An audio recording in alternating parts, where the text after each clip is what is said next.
स्वागत है दोस्तों आपके अपने YouTube चैनल स्कूल टाइम में। दोस्तों वीडियो का टॉपिक अक्टूबर सैलरी ऑटो प्रोसेस से रिलेटेड है। अक्टूबर सैलरी बिल अपडेट से इसमें हम बात करेंगे और वीडियो के अंत तक बने रहें। और अगर आपने अभी तक चैनल को सब्सक्राइब नहीं किया हो तो आपसे रिक्वेस्ट है, प्लीज़ हमारे चैनल को ज़रूर सब्सक्राइब करें, बेल आइकन को प्रेस करें ताकि हर नोटिफिकेशन आपको समय पर उपलब्ध हो सके। सबसे पहले वीडियो के आईडी का पासवर्ड और कैप्चा इंसर्ट करके हम लॉगिन हो जाते हैं और यहाँ पर जो होम पेज होता है यहाँ आप सबसे पहले आप देखते हैं अप्रूव एम्प्लॉई डिडक्शन रिक्वेस्ट। अगर किसी एम्प्लॉय ने पर्सनल रिक्वेस्ट की हुई है तो यहाँ पर आपको शो हो जाएगी। आप यहाँ पे सेलेक्ट भी कर सकते हैं, एम्प्लॉय के नाम से उसको सर्च भी कर सकते हैं रिक्वेस्ट को। अगर एम्प्लॉय ने रिलेटेड डिडक्शन से रिलेटेड कोई रिक्वेस्ट की हुई है तो आप सबसे पहले उसको अप्रूव या रिजेक्ट करें, उसी के बाद में आगे की प्रक्रिया आप शुरू करें। एक इश्यू तो अक्टूबर माह में मिसमैच से रिलेटेड है। यहाँ हम रिपोर्ट में चेक करते हैं सैलरी रिपोर्ट में हम मिसमैच एम्प्लॉय रिपोर्ट को हम जब ओपन कर रहे हैं तो यहाँ जब ग्रुप हम सिलेक्ट करते हैं तो ग्रुप भी शो हो रहा है और एम्प्लॉयज़ भी शो हो रहे हैं। इस ग्रुप से रिलेटेड सभी एम्प्लॉयज़ के ये इश्यूज हैं। यहाँ बैंक ब्रांच से रिलेटेड है। Bank branch is not valid of cooperative deduction. हम इस समस्या का प्रयास करते हैं हल करने का। हमें क्या करना है, मास्टर में जाना है। मास्टर में डिडक्शन मास्टर का ऑप्शन होता है। यहाँ डिडक्शन मास्टर को हमें ओपन करना है। यहाँ आप देखेंगे कोऑपरेटिव अकाउंट डिलीट का ऑप्शन है। कोऑपरेटिव अकाउंट डिलीट को आप ओपन करें और यहाँ पर पे आईडी के अंदर आप सभी कोऑपरेटिव आईडीज़ को आप सिलेक्ट कर लें एक एक करके और सभी के आईएफएससी कोड को आप यहाँ पर अपडेट कर लें दोबारा से। इसकी वजह यह है क्योंकि बहुत से बैंक मर्ज हुए हैं और मर्ज होने के बाद उनकी आईएफएससी कोड जो है चेंज हुए हैं, तो यहाँ ये इश्यू हो सकता है। हम इससे रिलेटेड प्रयास कर रहे हैं तो आप यहाँ पर ये भी कर सकते हैं। चाहे आईएफएससी कोड यहाँ पर वही हो लेकिन फिर भी आप इसको अपडेट कर सकते हैं। आप दोबारा से यहाँ पर टाइप कर लें और सर्च कर लें, उसके बाद में आप अपडेट पर क्लिक करके इसको अपडेट कर लें तो डाटा अपडेट सक्सेसफुली हो जाएगा। आपके एरिया से रिलेटेड जितनी भी आइडियाज़ आपके पास है शिक्षा सहकारी से रिलेटेड हैं तो ये अगर आपके पास हैं तो उन आइडियों को अपडेट कर लें। इसी तरीके से हितकारी निधि को भी आप अपडेट कर लें। हितकारी की आईडी, इसमें भी आईएफएससी कोड को आप अपडेट कर सकते हैं। नेक्स्ट है, अगर इंक्रीमेंट के कारण या किसी और कारण से किसी भी कार्मिक की अगर माह की नहीं बन पाई है तो अदर सैलरी रिक्वेस्ट में जाकर के आप उस कार्मिक की ज़रूर रिक्वेस्ट कर दें।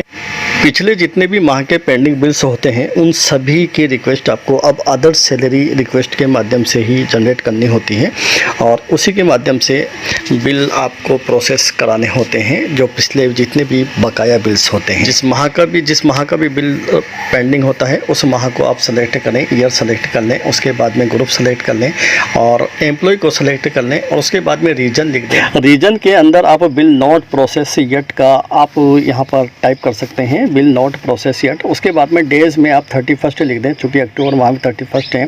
डॉक्यूमेंट में आप J90 को अपलोड कर दें और डॉक्यूमेंट अपलोड करने के बाद में आप यहाँ पे नीचे सबमिट पर आप क्लिक कर दें। जब आप सबमिट पर क्लिक करेंगे आपके सामने मैसेज शो हो जाएगा, डाटा सबमिटेड सक्सेसफुली। ओके पर क्लिक करके इसको बंद कर दें। उसके बाद में आप सभी डिटेल्स सभी एम्प्लॉयज़ को आप यहाँ पर चेक कर सकते हैं। इसी तरीके से बारी बारी आपको सभी एक एक करके बिल को सेलेक्ट करना होगा और सभी बिलों को अदर सैलरी रिक्वेस्ट में आपको रिक्वेस्ट जनरेट करनी होगी।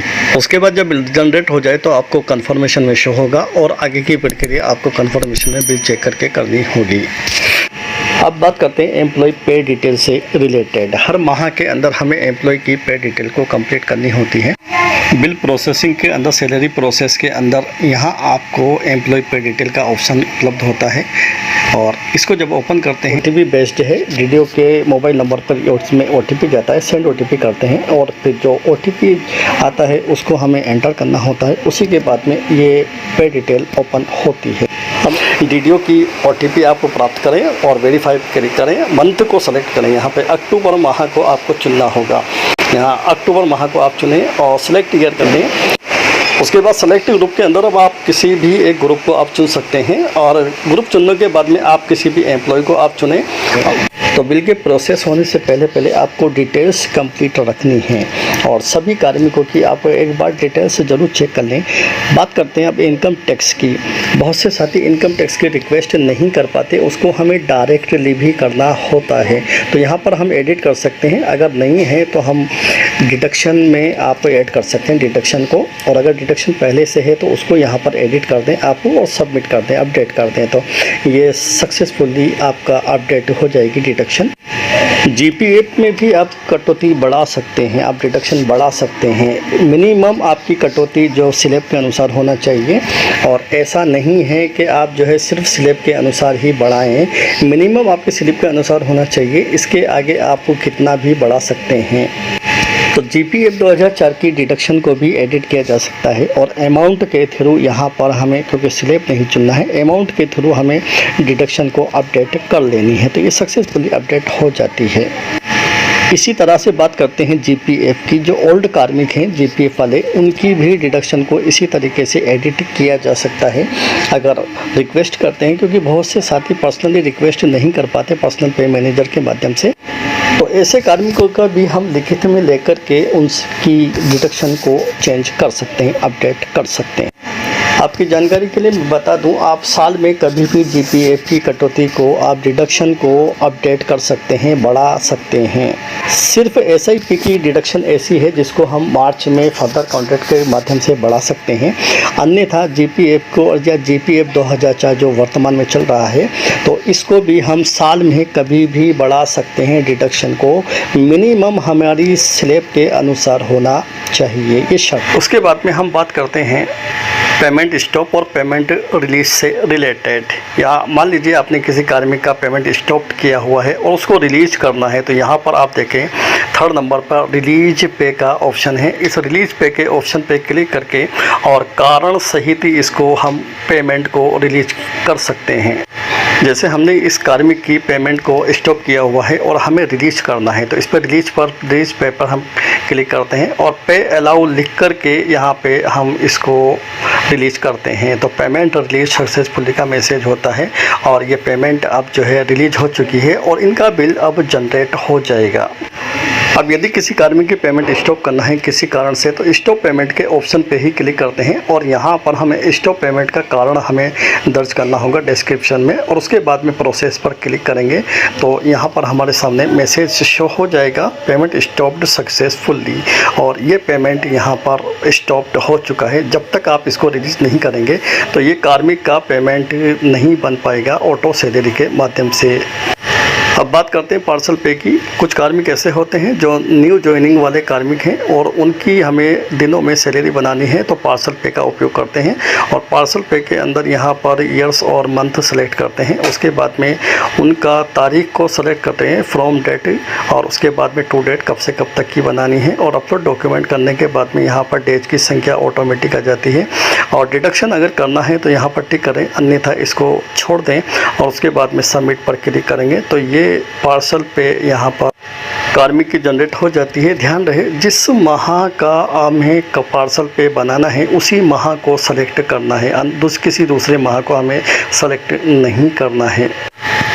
अब बिल हमारे जनरेट होने वाले हैं और जनरेट हो जाने के बाद में हमें सैलरी बिल जो है कंफर्मेशन में चेक करना होता है। ये प्रक्रिया हमारी हर महीने होती है, तो सैलरी बिल कंफर्मेशन में जाकर हमें बिलों को चेक करना होता है। चूँकि अभी ये यहाँ पर ब्लैंक है, चूँकि जनरेट बिल नहीं हो पाए हैं, और जब वीडियो फॉरवर्ड हो जाते हैं बिल जनरेट होने के बाद में तो यहाँ पर कंफर्मेशन में शो होते हैं। और जो प्रक्रिया हमारी है बिलों को चेक करने की, वो हम चेक कर लें।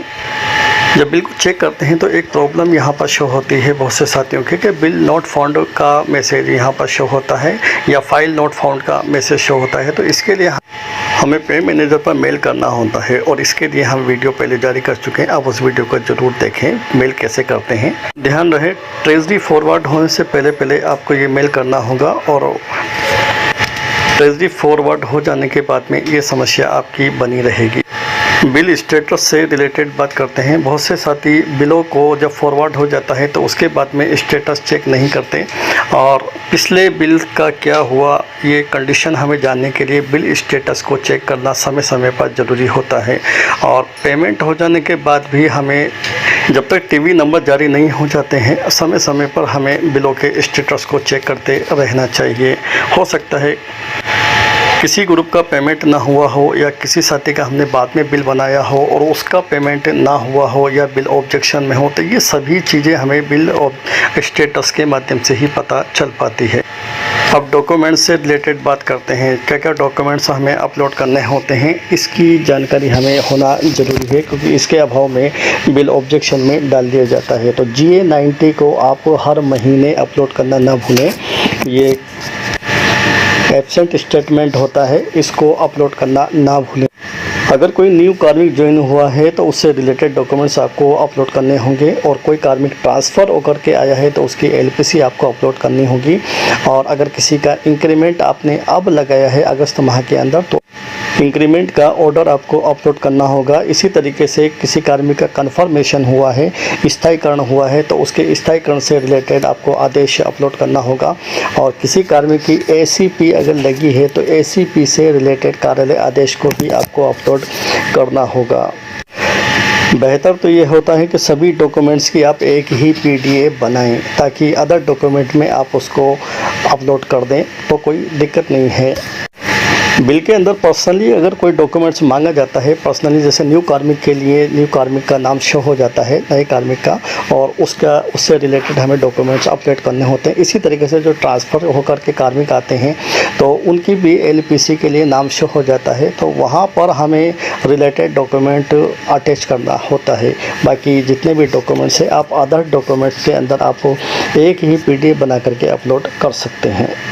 तो दोस्तों, बिल शुरू होने से पहले और बिल शुरू होने के बाद की सभी प्रक्रिया हमने वीडियो के माध्यम से आपसे शेयर की है। उम्मीद है आपको वीडियो पसंद आया होगा। तो अपने सभी साथियों के साथ इसको शेयर करें, लाइक करें और चैनल को सब्सक्राइब करें। तो बने रहिए हमारे साथ। चैनल को लाइक कीजिए, सब्सक्राइब कीजिए और वीडियो को शेयर कीजिए, ज़्यादा से ज़्यादा शेयर कीजिए। धन्यवाद।